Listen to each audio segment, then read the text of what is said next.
Bueno,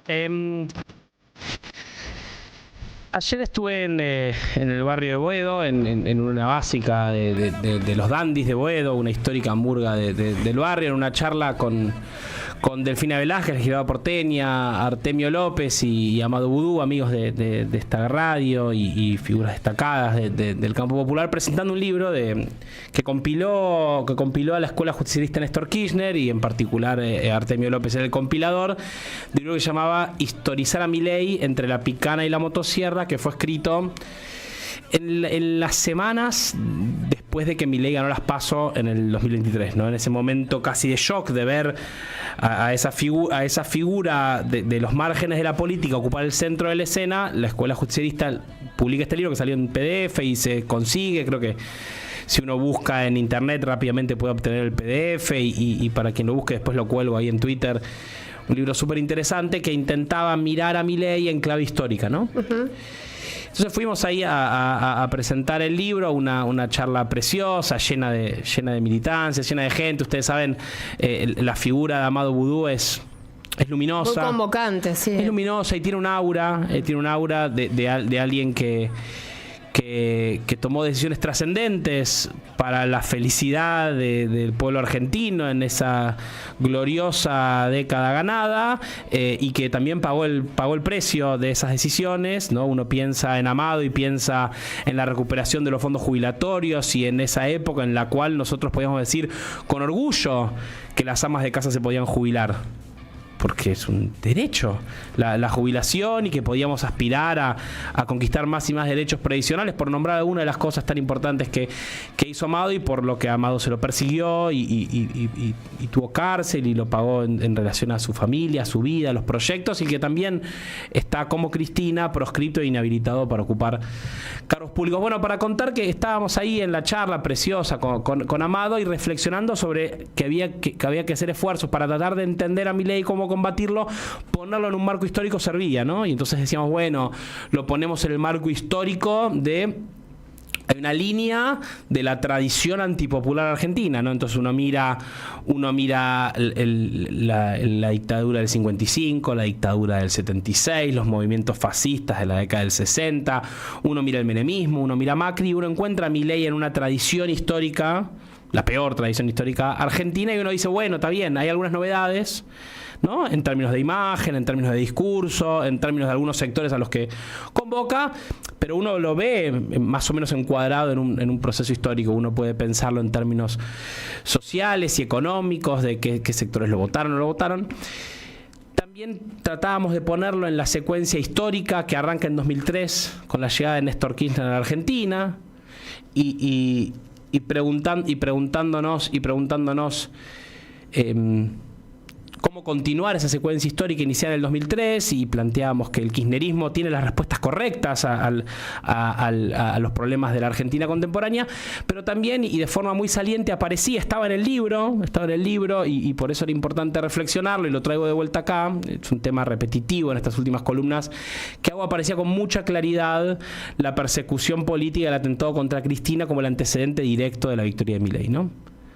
Aparecía una y otra vez en los distintos textos, y contábamos sin que hubiera mucha intención en la redacción aparecía una y otra vez el atentado contra Cristina, y por eso a mí me parece tan importante reponer el atentado que esta semana se reinició, ¿no? Uno de los juicios, pequeño, amañado, contra solo los autores materiales del atentado contra Cristina. Hay algo en la teoría de la comunicación, que de lo que seguro ustedes saben mucho más que yo, pero hay una idea en la teoría de la comunicación que es la idea de la espiral del silencio, ¿no? De Elizabeth Noel Neumann. Hay una fotito ahí que creo que estaba para mirar sobre cómo funciona la espiral del silencio, que es la idea de que la opinión pública funciona con una lógica del control social, ¿no? Que las ideas que son repetidas una y otra vez por los medios dominantes, por las expresiones dominantes en las redes, ¿no? La opinión pública dominante tiende a consolidar ciertas ideas e ir ocultando otras, y lo que planteaba Noel Neumann, que era una pensadora alemana en la década del 70, que funcionaba medio en una espiral, que algunas ideas, algunos conceptos, algunos temas que en la opinión pública empezaban a ocultarse, no aparecían en los diarios, no aparecían en los medios, bueno, tendían a generar en las personas que tenían esas ideas y tenían esa vocación de hablar esos temas o expresar esas opiniones, tendían a como a reprimirse y a no querer expresarlos, ¿no? Entonces es la idea de que las ideas dominantes en la sociedad tienden a generar espirales que tienden a aplacar a las ideas minoritarias, y que uno a veces tiene vergüenza o tiene miedo de expresar una opinión minoritaria o hablar de un tema del que nadie habla por el temor al rechazo social. La autocensura. La autocensura. Decía Noel Neumann que una forma de romper en la política y en la opinión pública los espirales de silencio eran los núcleos duros políticos.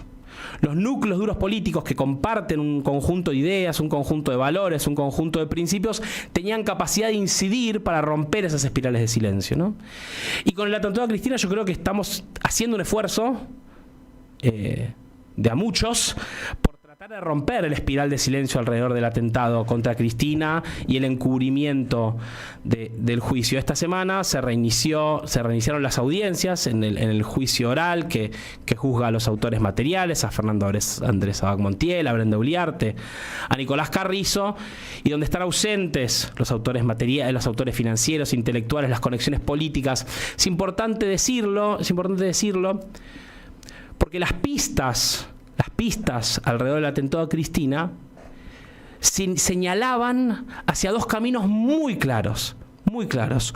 Una de las pistas señalaba, lo charlamos hace 2 semanas, de forma muy clara hacia la familia del ministro de Economía de la Nación, Luis Toto Caputo, Revolución Federal y los grupos violentos y su financiamiento.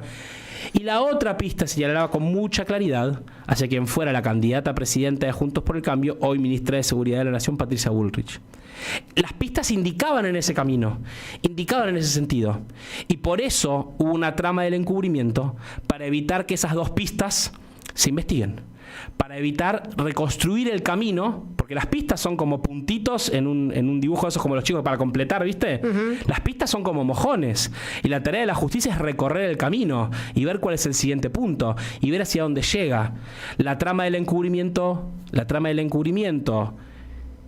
que hay que sindicar a quienes fueron jueza y fiscal del caso, la jueza María Eugenia Capuchetti y al fiscal Carlos Rívolo, que cuando apareció una pista que conectaba los grupos violentos de Revolución Federal con los autores materiales y con la familia Caputo, en Comodoro Pi se rompió y se fragmentó la causa, para que toda esa discusión sobre los grupos violentos y cómo se financiaran fuera otro expediente.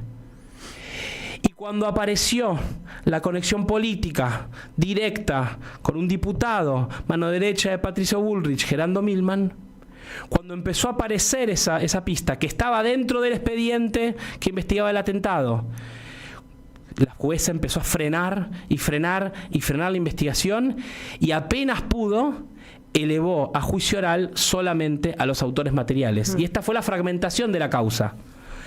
La llamada pista Milman, de la que quiero hablar 5 minutos ahora, está en el expediente del juzgado de Capuchetti, el expediente que fue a juicio oral, pero esa parte la dejaron en el juzgado. Agarraron un pedacito de la causa y la llevaron a juicio oral, y el resto lo dejaron en el juzgado de Capuchetti, cajoneado para quedar en la impunidad. ¿Quién es Gerardo Milman? Gerardo Milman es diputado nacional por la provincia de Buenos Aires, fue militante de la Unión Cívica Radical. En el año 2007 se acerca a la coalición que llevó a Elisa Carrió como candidata a presidente, termina conectándose en el año 2009 con Patricia Bullrich, en eso que era el Grupo A, ¿no? Ese primer armado antikirchnerista con tintes destituyentes, que era el Grupo A en el año 2009, ese primer momento de una oposición que jugaba al límite, al fleje de la democracia en el primer gobierno de Cristina. En esa configuración del Grupo A, Gerardo Milman se asocia a Patricia Bullrich y termina convirtiéndose en su ala derecha.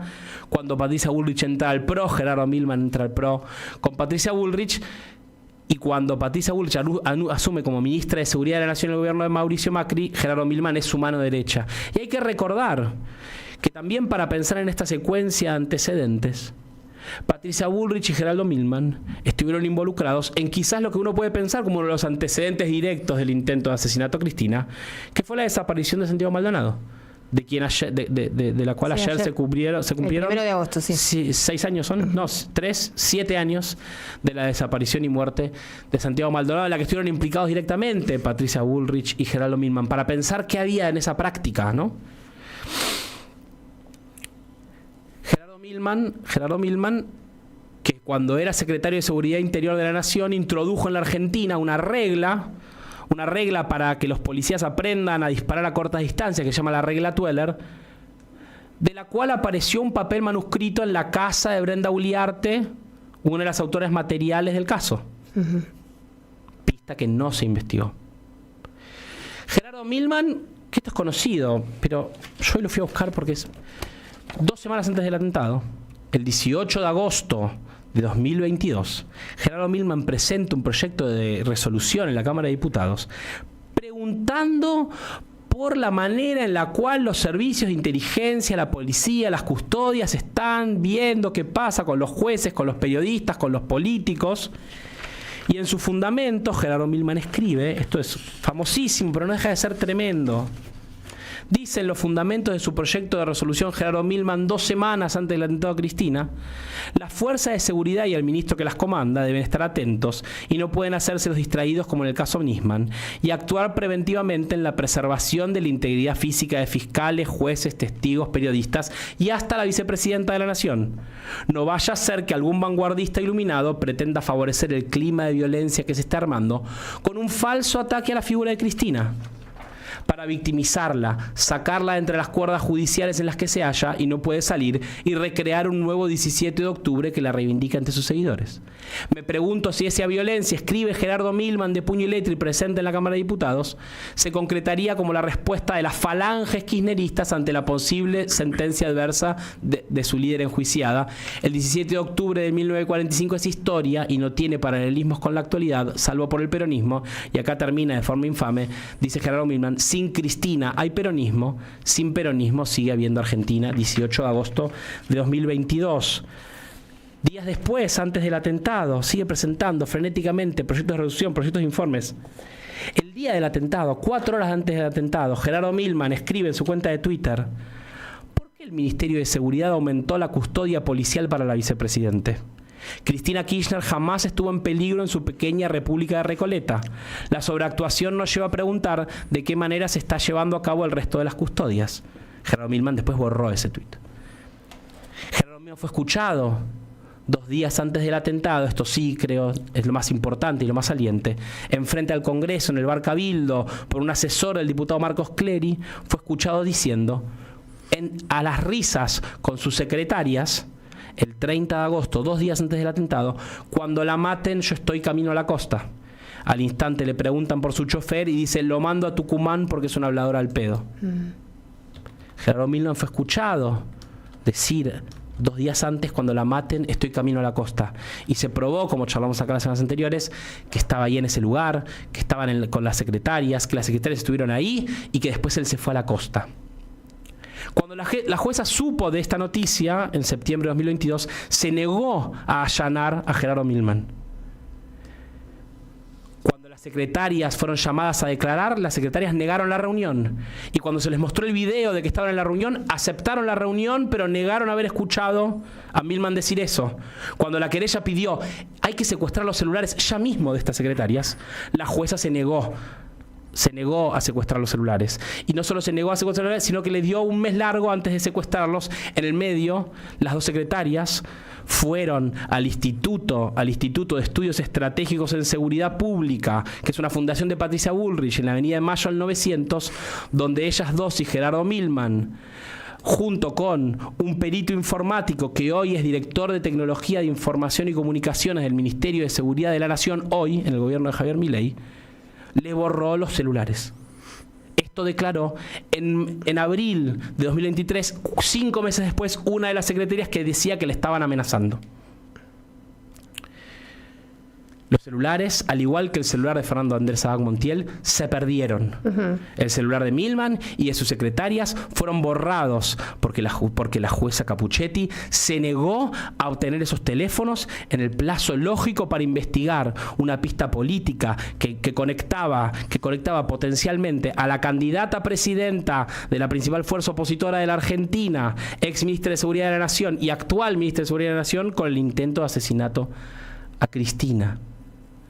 Hubo un pacto de silencio también, porque en Juntos por el Cambio, radicales, macristas, lilitos, sí, a Gerardo Milman lo corrieron de la centralidad pública, no volvió a hablar en público, no volvió a presentar proyectos, se sienta en el recinto y vota a favor de la ley bases.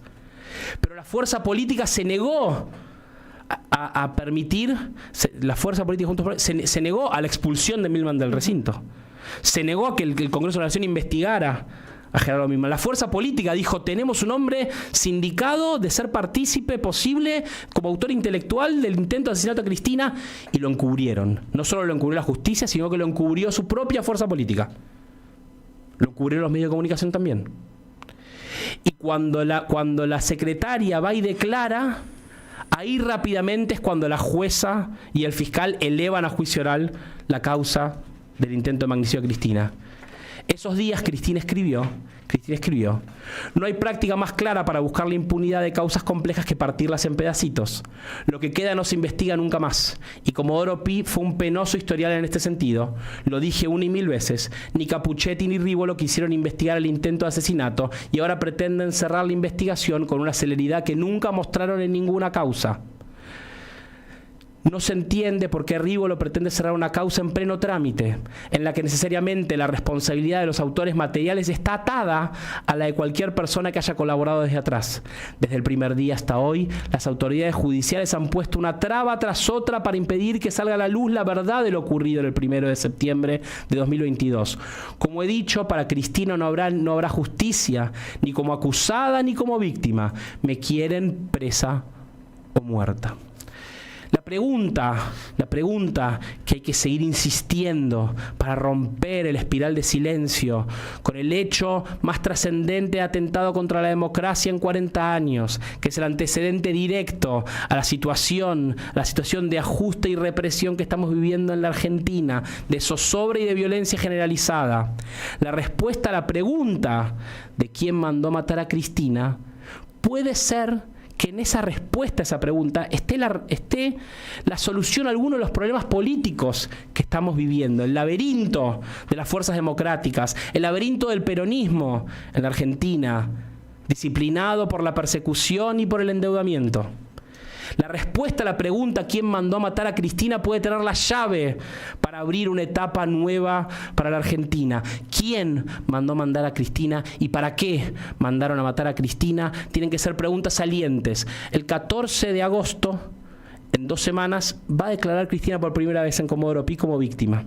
¿La querrán presentar como acusada o querrán silenciar esa locución de Cristina en el juicio? Hay que prestar mucha atención y hay que hacer mucha fuerza para que ese momento, en cada conversación, en cada pared, en cada red social donde podamos acompañar con un tuit, una pregunta, una discusión sobre qué pasó, porque no puede haber impunidad para la reconstrucción de la democracia, la justicia en la Argentina. Tenemos que saber quién mandó a matar a Cristina.